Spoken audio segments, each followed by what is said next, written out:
낭독하도록 하겠습니다. 오늘 하나님 말씀은 에베소서 4장 29절 한 절 말씀인데 굉장히 쉽죠. 그래서 같이 한번 다 같이 한번 읽어보겠습니다. 무릇 더러운 말은 참 다 같이 못 읽겠네요. 영어는 영어대로 읽고 광동어는 광동어대로 읽고 제가 한국말로 그럼 읽겠습니다. 무릇 더러운 말은 너희 입 밖에 또 내지 말고 오직 덕을 세우는 데 소용되는 대로 선한 말을 하여 듣는 자들에게 은혜를 끼치도록 하라. 이 팀 어디 갔어? 팀 안 왔어? 팀 읽어. 그럼 로이스 광동어로 좀 읽어보세요. 로이스가 성경 말씀을 읽어주세요.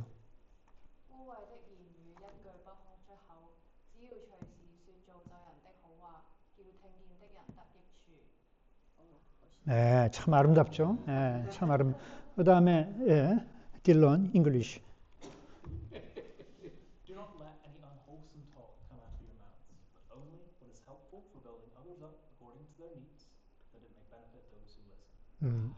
약간 스코티시 액센트, 좋아요. 좀 사실 오늘 여러분 찬양 부를 때 주의 영광이 이 땅에 가득해.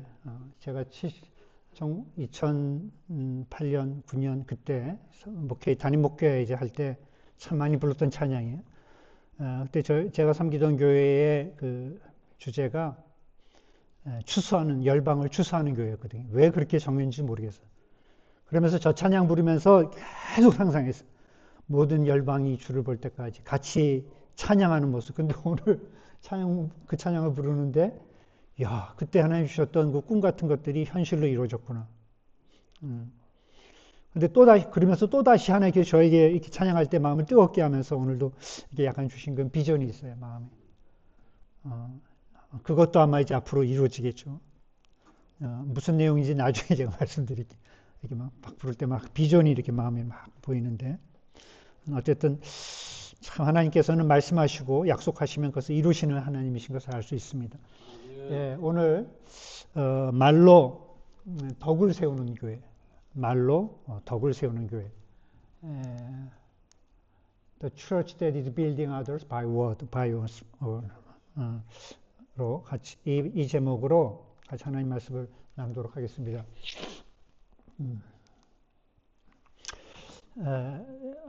기독교의 하나님의 가장 큰 특징, 하나님이 다른 종교의 신들과 다른 특징은 뭐냐면 삼위일체의 하나님이다라는 거예요. 그러니까 기독교의 하나님은 단일신이 아닙니다. 하나님 한 분, 이게 아니라 기독교의 하나님은 아들 예수님과 성령님이 각각 있으시면서 이 세 분이 온전한 하모니, 그러니까 조화와 균형과 아름다움을 갖고 있는 그런 하나님이십니다. 참 이성으로는 이해하기 어려운 신비로운 일입니다. 세 분 하나님이 공동체를 이루고 서로 사랑으로 소통하는 그런 하나님이다. 그러니까 그냥 하나님 한 분, 이게 아니라 하나님, 예수님, 성령님이 계시고 이 세 분이 조화와 소통과 아름다움을 이루시면서 서로 사랑 안에서 하나 되는 하나님이시다. 근데 이 소통의 정도가 이 세 분이 이 가까운 정도가 어느 정도로 가깝냐 하면 성경에 이렇게 얘기하고 있어요. 요한복음 17장 21절에 보니까 아버지께서 내 안에 내가 아버지 안에 있는 것 같이, 그러니까 예수님이 하나님 안에, 하나님이 예수님 안에 이렇게 있는 것처럼 그런 하나가 됐다. 그러니까 굉장한 친밀감을 말하죠. 또 성령님도 마찬가지입니다. 성령에 관한 관계에서도 죄송해요. 성령님도 성경에 보니까 요한복음 15장 26절에 보면 내가 아버지께로부터 너희에게 보낼 보혜사 곧 아버지께로부터 나오시는 진리의 성령이 오실 때에 그가 나를 증언하실 것이요. 성령이 어디서부터 오냐 하면은 하나님으로부터 성령이 나온다. 하나님으로부터 성령이 나온다. 그러니까 성령과 하나님도 하나이고, 그리고 예수님과 하나님도 하나이고, 예수님과 성령님도 하나이다. 그 관계의 친밀함과 그 관계의 사랑의 정도는 이렇게 아주 가까운 완벽한 존재임을 알 수 있고 완벽한 공동체의 어떤 모습임을 알 수가 있습니다.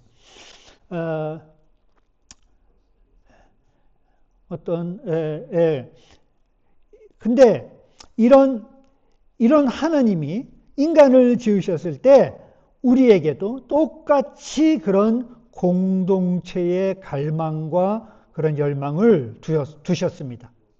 왜냐하면 하나님이 우리 사람을 만들 때 이렇게 만드셨어요. 창세기 1장 26절에 보니까 하나님이 이르시되 우리의 형상을 따라, 하나님이 사람을 만들 때 내 형상을 따라 I라는 단수를 사용하지 않고 우리의 형상, 그 다음에 우리의 모양대로 그리고 우리가 사람을 만들자. 그러니까 우리. 그러니까 이 말은 뭐냐면 우리 하나님의 삼위 하나님의 그 공동체 하나님의 어떤 특징, 그 형상, 그 모양을 사람 안에 그대로 두어서 만드신 것입니다.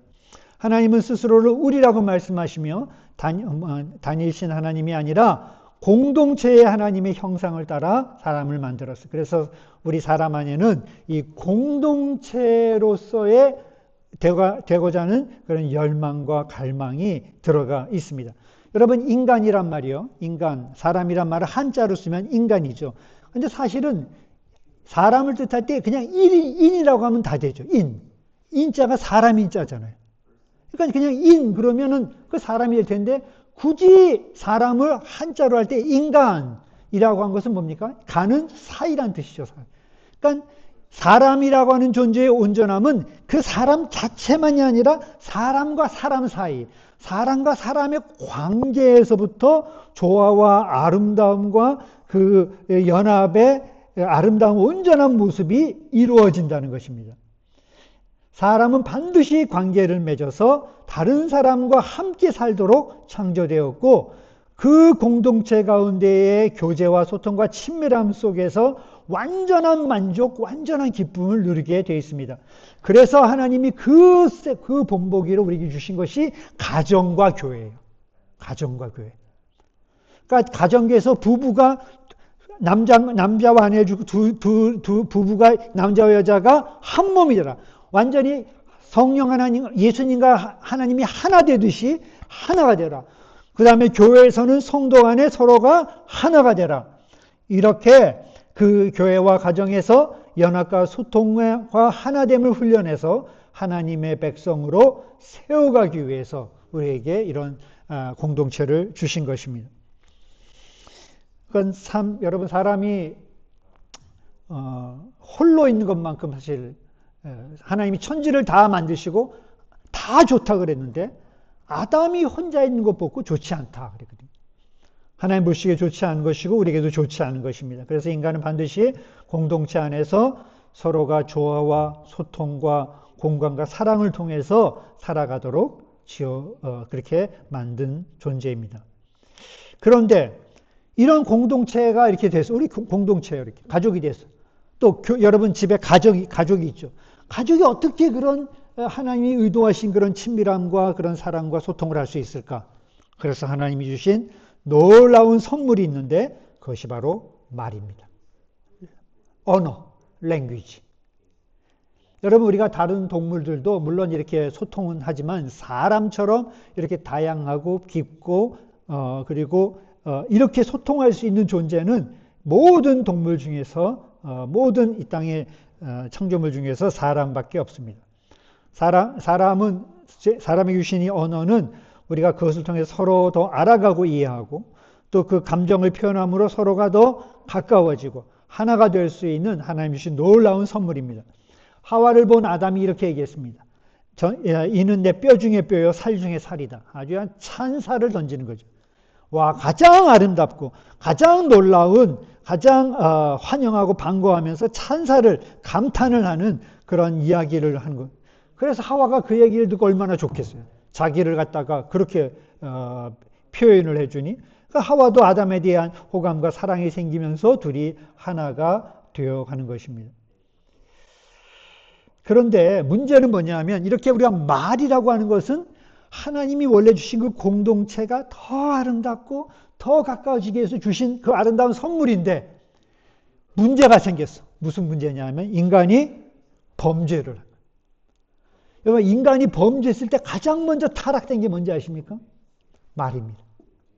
조금 전에 아담 하와 보고 야 너는 이 세상에서 가장 아름답고 내 뼈 중에 뼈고 살 중에 살이다 이렇게 찬사를 던졌던 아담이 범죄하고 타락한 이후에 제일 먼저 그의 입술에서 나온 말이 뭐냐 하면 하나님이 너 왜 선악과를 따먹었느냐 그랬더니 뭐라 그래요? 당신이 나에게 준 여자가 그것을 나에게 줘서 내가 먹었다. 여기서 아담은 하나님 그 타락한 이후에 그의 말로 인해서 처음으로 나온 말이 뭐냐 하면 책임져온 거야. 저 여자 때문에 그랬다. 다른 사람에 대한 비난하는 거야. 저 여자가 이 죄를 짓게 했다. 그 여자 그 하와에게 하와 핑계를 대는 거예요. 뿐만 아니라 더 심각한 문제는 뭐냐 하면 하와를 뭐라고 불렀냐 하면 그 여자. 그전에는 하와라는 이름을 누가 줬어요? 아담이 줬어요. 늘 자기가 주신 그 여자를 하와라고 불렀는데 범죄하고 입술이 타락하자 하와를 그 여자라고 불렀어요.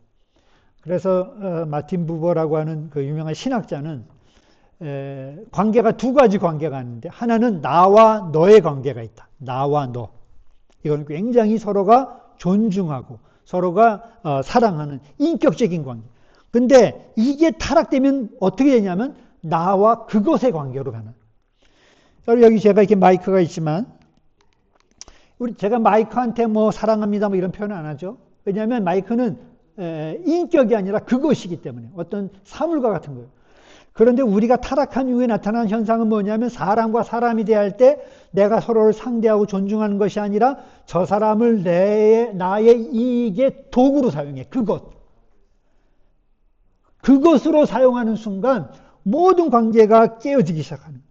이게 바로 인간이 타락했을 때 나타나는 첫 번째예요. 말을 통해서 대상을 비인격화시키는 거예요. 좀 말이 어렵죠. 다시 말해서 사람들과 사람을 대할 때 그냥 사람으로 대하는 게 아니라 저 사람을 어떻게 좀 이용해 먹을까? 저 사람을 통해서 어떤 이익을 하지? 저 사람을 통해서 내가 어떻게 이런 식으로 상대를 비인격화시키는 이게 바로 인간의 죄로 인한 말의 타락으로 인해서 생긴 모습입니다. 여러분 그래서 이 말이라고 하는 것을 우리가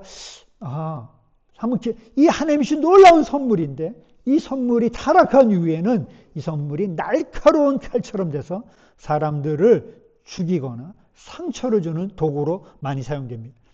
제가 여러분 대학원에서 이제 그 전공을 목회 상담을 하고 또 일반 대학원에서도 이제 상담을 했어요. 그러니까 사람들의 얘기를 많이 들어요. 근데 결국 가장 많이 보면 그 가정이나 혹은 교회 공동체, 그 가정과 교회 공동체 가장 근본이 되는 공동체 가장 그 모든 문제의 시발은 어디서 시작은 어디서냐면은 바로 이 말 때문에 인간관계의 모든 문제의 어려움이 말 한마디 때문에 말하는 태도 때문에 그 말 때문에 생긴 게 너무 많아요. 저 사람하고는 대화가 안 돼. 저 사람은 대화가 안 돼. 말이 안 통해 말이 안 돼. 또 말을 못 알아들어 먹어. 무슨 말을 하는지 모르겠어. 가만히 그 얘기를 하는데 가만히 들어보면 결국은 이 말에 문제가 생겨서 말의 이 타락 때문에 이 소통이 안 되는 거예요. 서로가 소통이 안 되는 거예요. 그래서 이 갈등의 근본에 이 말이 있고 그리고 상담이라고 하는 것은 반대로 그 말로 또 사람을 치유할 수도 있는 거예요. 어쨌든 이 타락된 언어가 서로에게 깊은 상처를 줍니다. 좋은 예는 아니었지만 바벨탑을 쌓는 무리들이 말이 통하지 않자 바벨탑 건설이 중단되고 다 흩어져 버립니다. 이것은 말이 소통이 안 되면 공동체는 무너져요.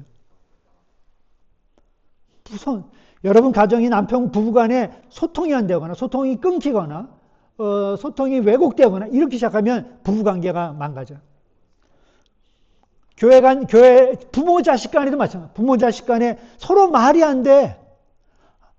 부모는 자식만 보면 화만 내고 자식은 그런 부모를 보면서 또 자식도 반항을 하게 되고 서로 말이 안 통하는 거예요. 그러면 그 부모 자식도 관계가 깨지는. 교회 안에 성도들 간에도 마찬가지입니다. 말로 주는 서로 상처로 인해서 서로가 이 공동체가 깨집니다.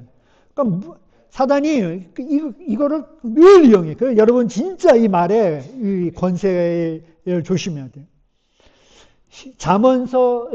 잠언이 이제 말에 관한 교훈이 많은데 15장 4절 보면 이런 말씀이 온순한 혀는 생명나무지만 패악한 혀는 마음을 상하게 한다. 온순한 혀는 생명나무다. 저는 이 말을 가만히 여러분 하나님 세상을 창조하실 때 생명나무와 선악과를 주셨는데 인간이 선악과를 따먹는 바람에 이런 어려움을 죄가 들어왔죠. 그런데 그거를 회복시키는 건 뭐냐 하면 생명나무를 먹어야 되는데 그것이 바로 온순한 혀다.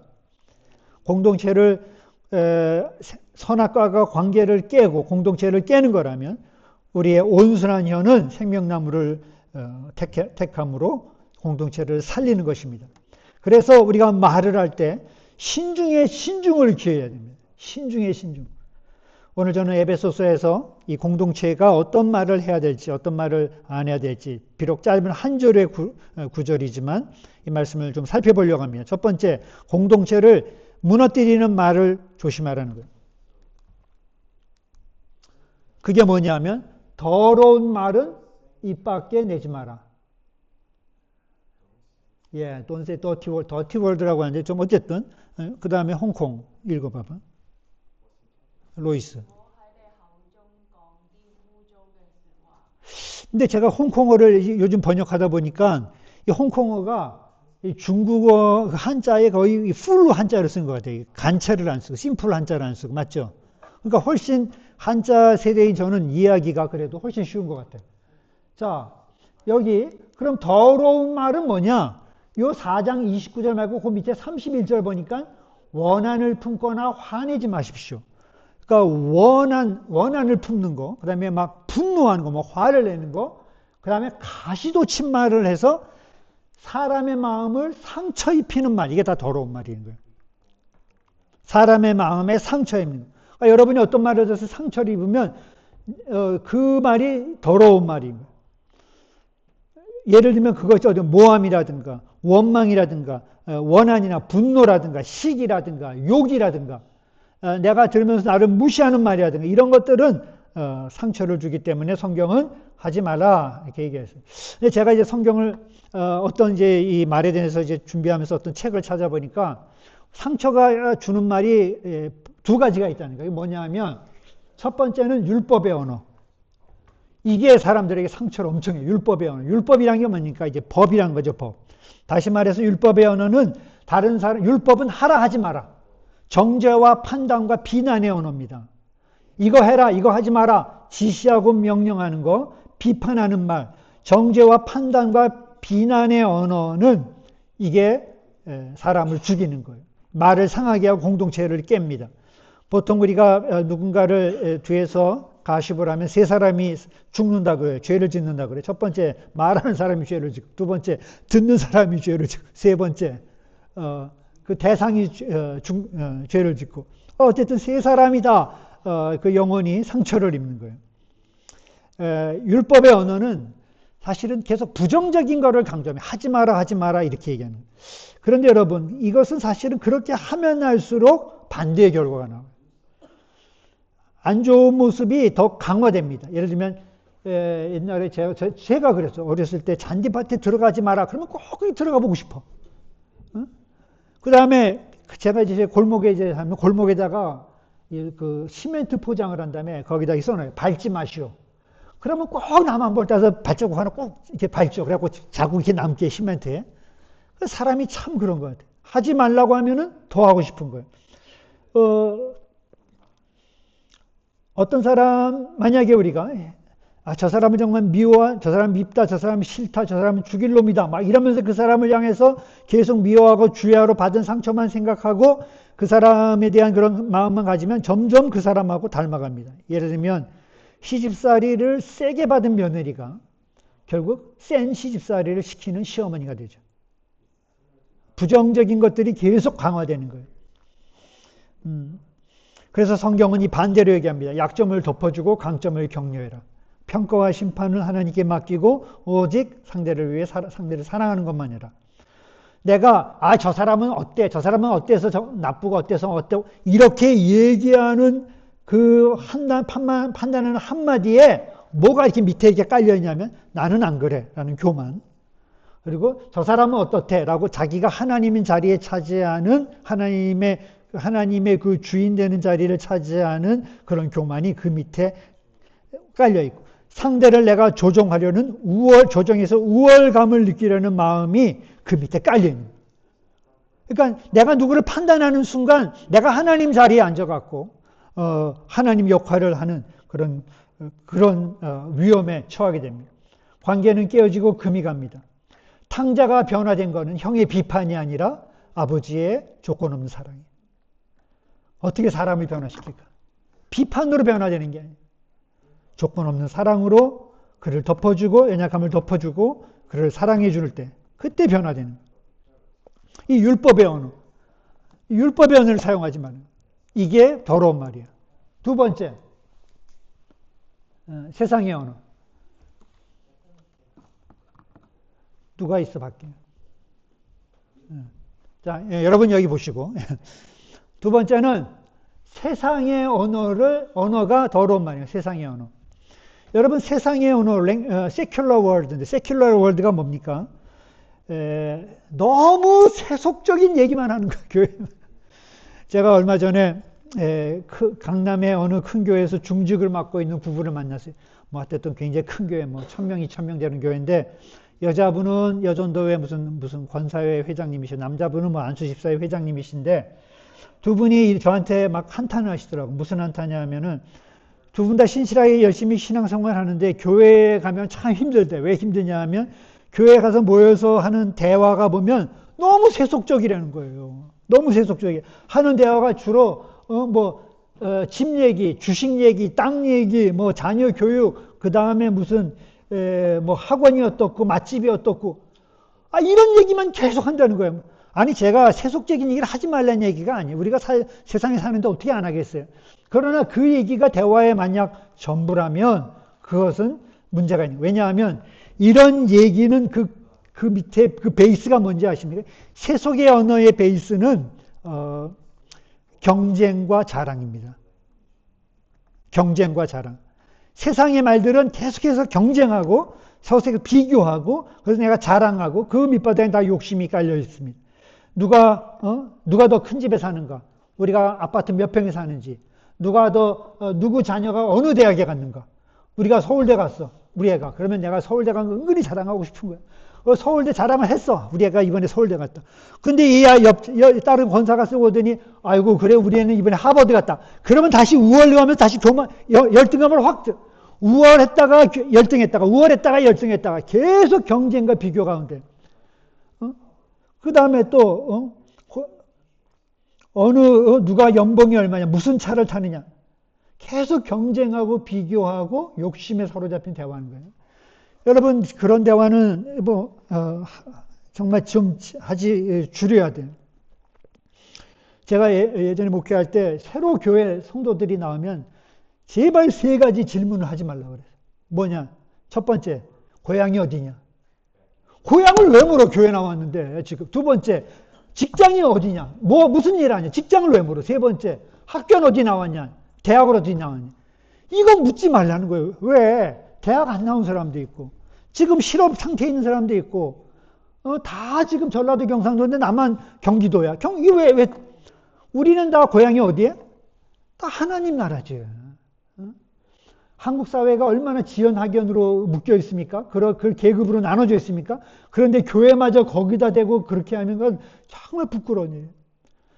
나중에 혹시 그 사람이 말하게 되면 그때 들어. 그리고 말 안 하면 그냥 넘어가. 끝까지 궁금해하지 좀 마라. 궁금해하지 마라. 그냥 넘어가. 꼬치꼬치 묻지 말고 불편해. 얘기 안 해준다고 불편해하지도 말고. 제가 얘기한 건 뭐냐면 이 경쟁의 언어는 하면 할수록 우리가 교만해지거나 아니면 열등감을 느낍니다. 교만해졌다가 열등감을 느꼈다. 이 반복이. 참된 평안이 없습니다. 관계를 깨뜨립니다. 저는 여러분에게 묻고 싶습니다. 여러분이 이번 한 주간 동안 또 근래에 가장 많이 사용한 언어가 뭡니까? 이런 율법의 언어, 판단하고 정죄하는 것. 누가 어때? 저 사람은 어때서 안 좋고, 저 사람은 어때서.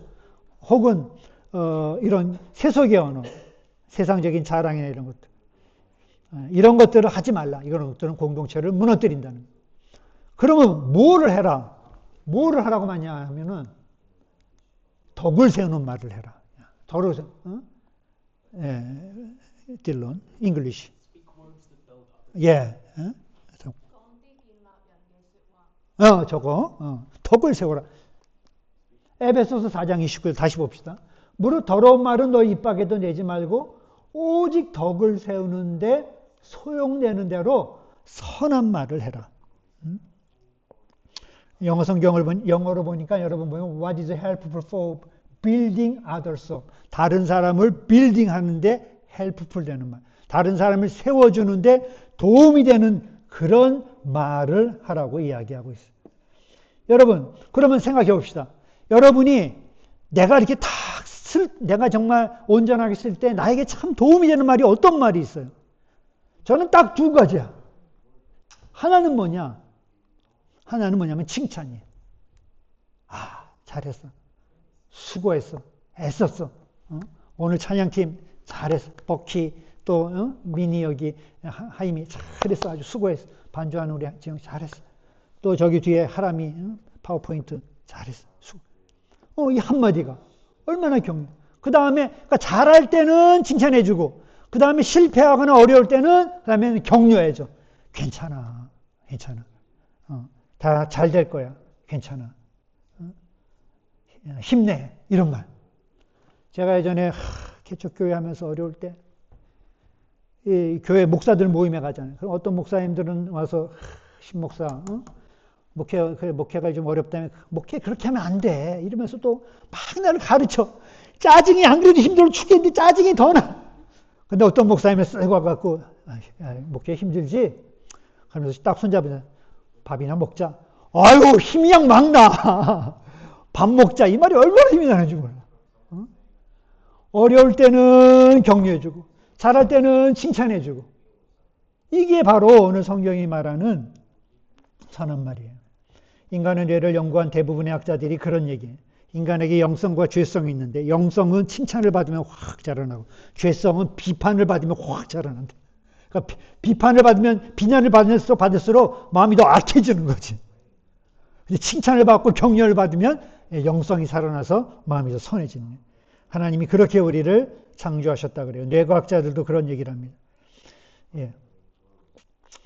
그 다음에 또 하나는 조금 더 나가면, 그러니까 칭찬과 격려와 그 다음에 공감이에요.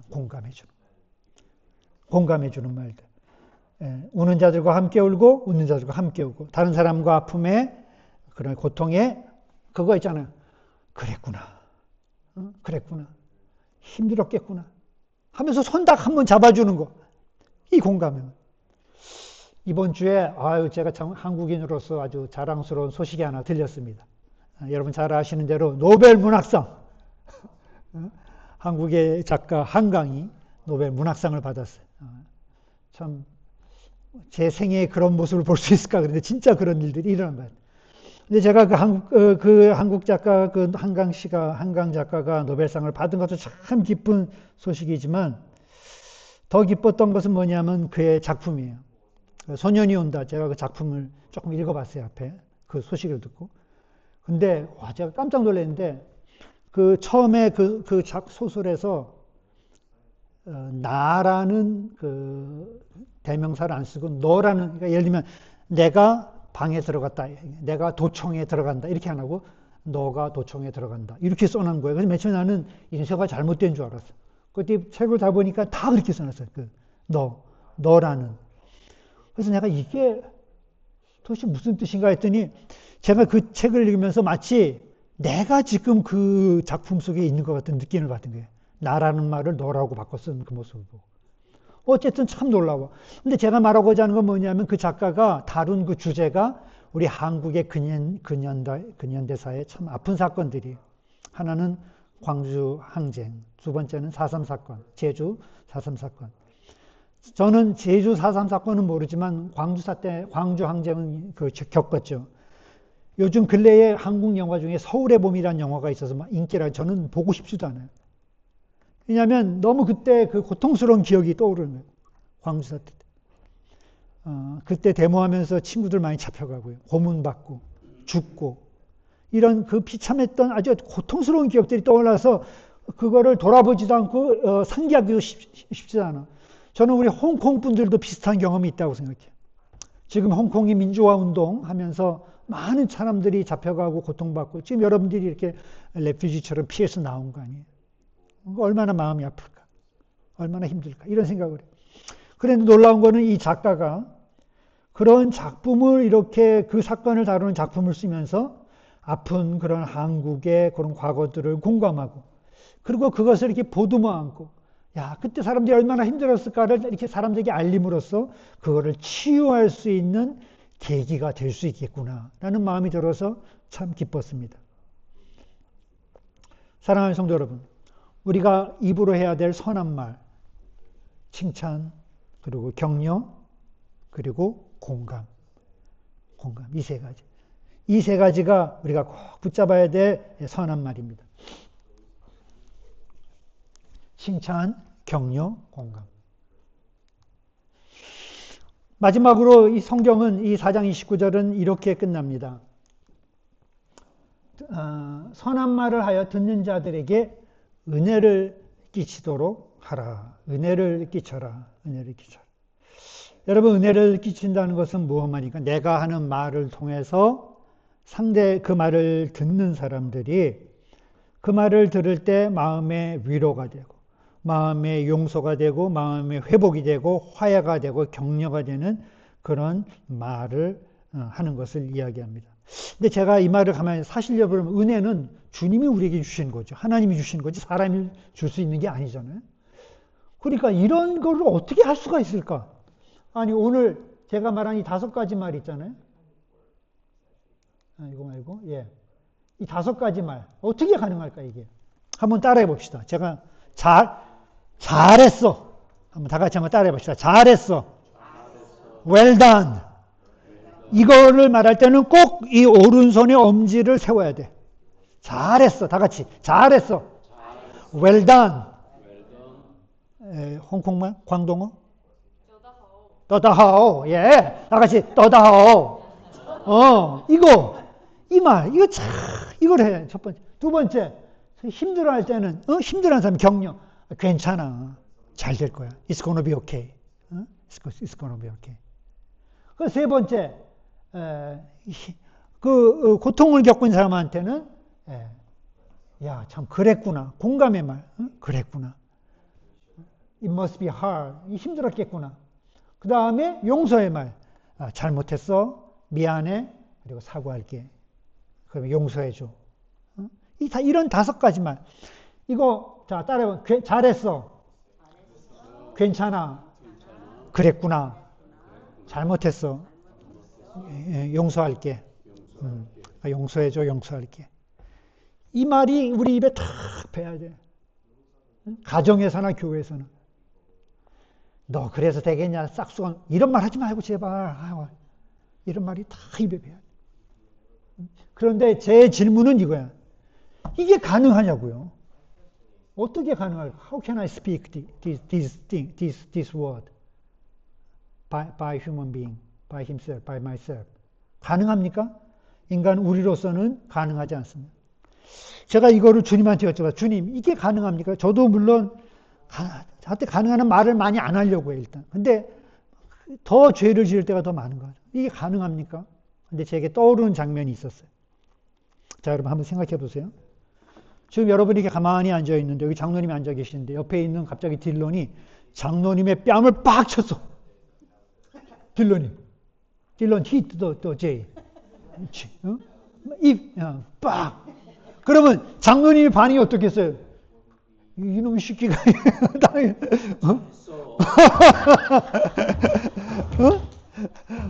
아니 그리고 그 때리는 건 둘째치고 누가 여러분에게 그 때리는 건 아니야.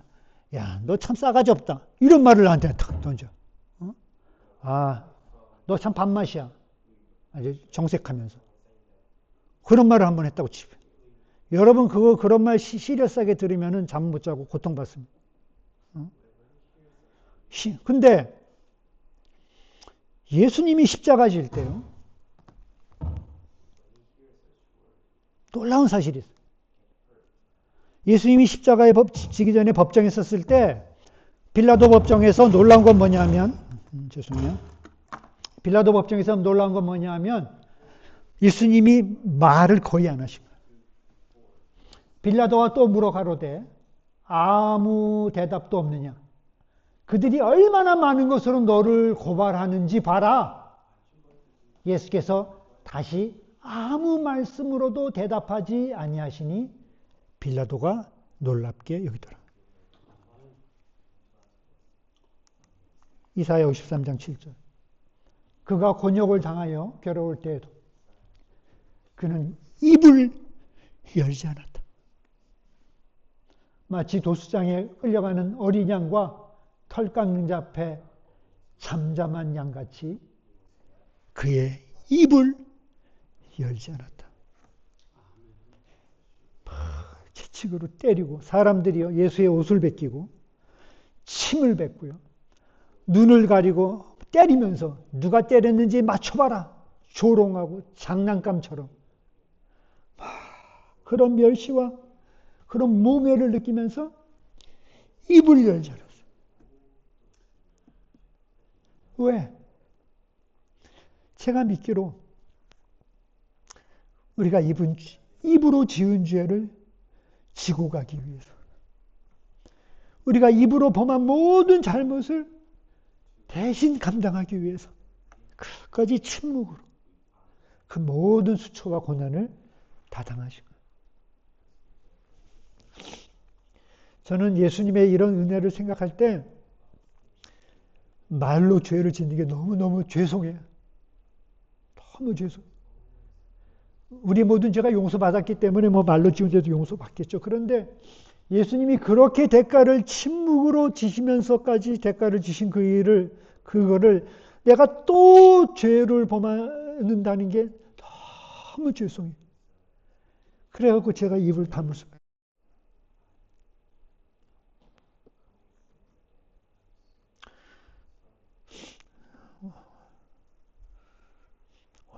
오늘 올레이션스 교회 우리 교회가 같이 믿음의 가족으로 신앙생활을 하는 동안에